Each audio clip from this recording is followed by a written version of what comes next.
Prečo súčasné politicko-právne zriadenie na Slovensku a vo svete nie je dobré?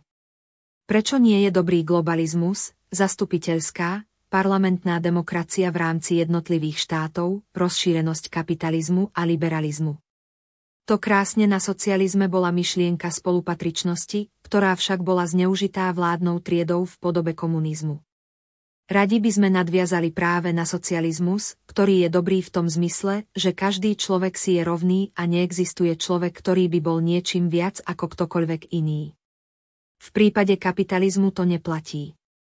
Tu sú na prvom mieste peniaze.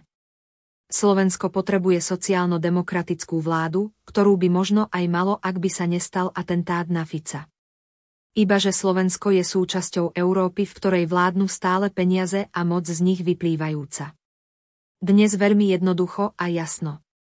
Pokiaľ nechcete pokračovanie tohto chaosu a zaslepenosti peniazmi, pokiaľ nechcete členstvo v medzinárodných organizáciách ako NATO, Organizácia spojených národov a HU, pokiaľ chcete, aby si bol každý človek na Slovensku rovný a mal možnosť viesť dôstojný život, pridajte sa k nám do SPD Slovensko.